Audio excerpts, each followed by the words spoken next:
여러분 안녕하십니까? 오늘은 많은 분들이 궁금해하시는 이야기를 들려드리겠습니다. 왜 하필 이 사람과 부부가 되었을까? 왜 다른 사람도 많은데 하필 이 사람일까? 어떤 분들은 농담처럼 말씀하십니다. 전생의 원수였나 봐요. 부처님께서는 자바함경에서 이렇게 말씀하셨습니다. 넓고 넓은 우주에 무수한 별들이 있고 그 별들에 무수한 생명들이 있다. 그런데 그 수많은 존재 중에서 단 한 사람과 부부가 되는 것, 그 확률은 모래알 하나를 바다에 던졌다가 다시 그것을 찾는 것보다 어렵다. 여러분, 이것이 무슨 뜻입니까? 지금 여러분 곁에 있는 그 사람과의 만남은 결코 우연이 아니라는 뜻입니다. 첫 번째 이야기, 왜 하필 이 사람인가? 어느 날 한 중년 남자가 부처님을 찾아왔습니다. 부처님, 저는 아내와 헤어지고 싶습니다. 결혼 20년 동안 단 하루도 편한 날이 없었습니다. 아내는 늘 불평만 하고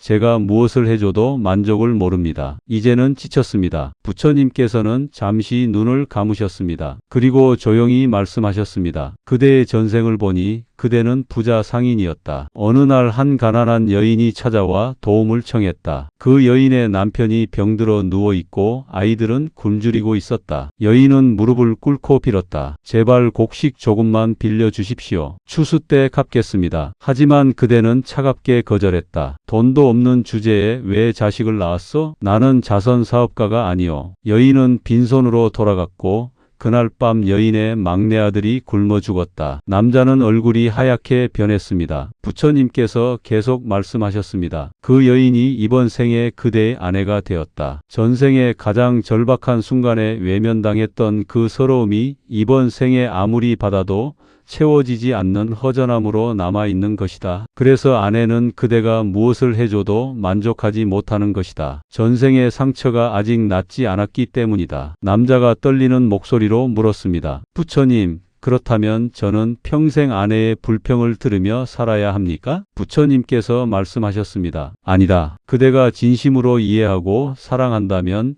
그 업은 이번 생에서 끝난다. 하지만 또다시 외면하고 헤어진다면 다음 생에 또 만나 똑같은 고통을 겪게 될 것이다. 피한다고 끝나는 것이 아니다. 풀어야 끝난다. 두 번째 이야기, 부부는 거울이다. 부처님께서는 계속 말씀하셨습니다. 부부란 무엇인가? 부부는 서로에게 거울이다. 그대가 배우자에게서 가장 싫어하는 것, 그것이 무엇인가? 남자가 대답했습니다. 아내는 너무 이기적입니다. 자기 생각만 합니다. 부처님께서 물으셨습니다. 그렇다면 그대는 이기적이지 않은가? 남자가 당황하며 말했습니다. 저는 가족을 위해 희생했습니다. 부처님께서 조용히 말씀하셨습니다. 희생했다고 생각하는 것 자체가 이미 이기심이다. 진정한 사랑은 희생이라고 생각하지 않는다. 그대는 아내를 위해 희생했다고 생각하며 그 대가를 바라고 있다. 내가 이렇게 했으니 당신도 이렇게 해야 한다. 이것이 바로 이기심이다. 남자는 말문이 막혔습니다. 부처님께서 말씀하셨습니다. 배우자에게서 가장 싫어하는 점은 사실 그대 안에도 있는 것이다. 그래서 그것이 유독 더 눈에 띄고 더 화가 나는 것이다. 배우자는 그대의 거울이다. 그 사람이 그대를 화나게 하는 것이 아니라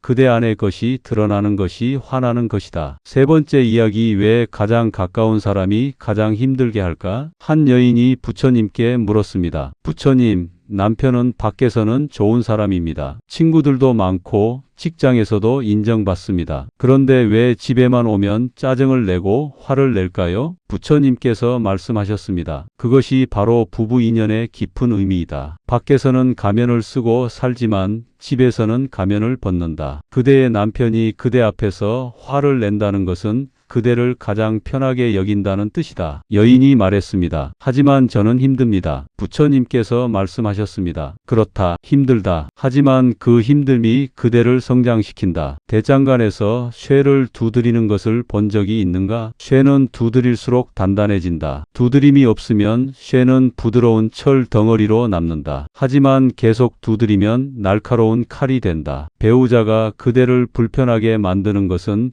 그대를 망가뜨리는 무너뜨리는 것이 아니라 그대를 단단하게 만드는 것이다. 네 번째 이야기 참는 것과 내려놓는 것. 남자가 물었습니다. 부처님, 그렇다면 저는 그냥 참고 살아야 합니까? 부처님께서 단호하게 말씀하셨습니다. 아니다. 참는 것은 해법이 아니다. 참는 것은 안으로 쌓는 것이다. 쌓인 것은 반드시 터진다. 항아리에 물을 계속 부으면 결국 넘치듯이 참고 참은 것은 결국 폭발한다. 남자가 물었습니다. 그렇다면 어떻게 해야 합니까? 부처님께서 말씀하셨습니다. 내려놓아라. 참는 것이 아니라 내려놓는 것이다. 무엇을 내려놓는가? 내가 옳다는 생각을 내려놓아라. 저 사람이 잘못했다는 생각을 내려놓아라. 저 사람이 바뀌어야 한다는 생각을 내려놓아라. 그럼 제가 계속 손해를 보는 것 아닙니까? 부처님께서 조용히 웃으셨습니다. 손해? 무엇이 손해인가? 내가 옳다고 우기면서 평생 싸우는 것이 이익인가? 내려놓고 평화롭게 사는 것이 손해인가? 옳고 그름을 따지는 순간 이미 둘 다 졌다. 누가 이기든 부부는 함께 무너진다. 하지만 한 사람이 내려놓으면 둘 다 산다. 다섯 번째 이야기 마음이 모든 것을 만든다. 부처님께서 마지막으로 말씀하셨습니다. 법구경에 이런 말이 있다. 모든 것은 마음이 지어낸 것이다. 지금 그대 앞에 있는 그 사람이 그대에게 고통인가 축복인가? 그것은 그 사람이 결정하는 것이 아니다. 그대의 마음이 결정하는 것이다. 예를 들어보자. 장미꽃을 보는 두 사람이 있다. 한 사람은 아름다운 꽃만 보고 한 사람은 가시만 본다. 똑같은 장미인데 한 사람은 행복하고 한 사람은 불행하다. 왜 그런가? 마음이 다르기 때문이다. 배우자도 마찬가지다. 원망하는 마음으로 보면 모든 것이 결점으로 보인다. 감사하는 마음으로 보면 모든 것이 고마움으로 보인다. 같은 사람인데 하늘과 땅 차이가 된다. 남자가 물었습니다.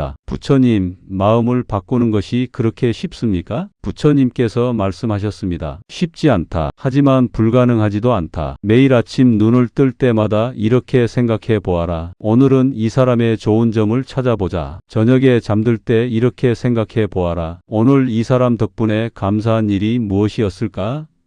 처음에는 억지스럽다. 하지만 계속하면 진짜가 된다. 거짓 미소도 계속 짓다 보면 진짜 미소가 되듯이 억지로라도 감사하다 보면 진짜 감사해진다. 여섯 번째 이야기 부부는 함께 가는 도반이다. 부처님께서는 야소다라 이야기를 들려주셨습니다. 전생에 꽃을 파는 여인이 있었다. 어느 날 진리를 찾아 떠나는 청년을 만났다. 여인은 가진 꽃을 모두 주며 말했다. 당신이 가는 그 길의 끝이 궁금합니다. 그 인연 하나로 수백 생을 함께 윤회했고 마침내 한 생에서 부처와 야소다라로 만났다. 야소다라는 내가 출가한다고 했을 때 밤새 울었다. 하지만 새벽이 되자 조용히 말했다. 가십시오. 그것이 당신의 길이라면. 야소다라는 나를 붙잡지 않음으로써 나의 깨달음을 완성시켜 주었다. 그것이 진정한 부부이다. 부부는 서로를 소유하는 관계가 아니다. 서로의 길을 함께 걷는 도반이다. 서로를 가두는 것이 아니라 서로를 자유롭게 하는 것이다. 그럴 때 비로소 진정한 사랑이 된다. 일곱 번째 이야기 업은 반드시 풀린다. 부처님께서 마지막으로 말씀하셨습니다. 그대가 지금 배우자와 겪는 모든 갈등은 우연이 아니다. 전생에 맺은 업이 이번 생에 드러나는 것이다. 하지만 두려워하지 마라. 업은 반드시 풀린다. 언제 풀리는가? 이해할 때 풀린다. 용서할 때 풀린다. 사랑할 때 풀린다. 원한은 원한으로 풀리지 않는다. 원한은 오직 사랑으로만 풀린다. 이것이 영원한 진리이다. 그대가 배우자를 미워하면 그 업은 다음 생으로 이어진다. 하지만 그대가 배우자를 사랑하면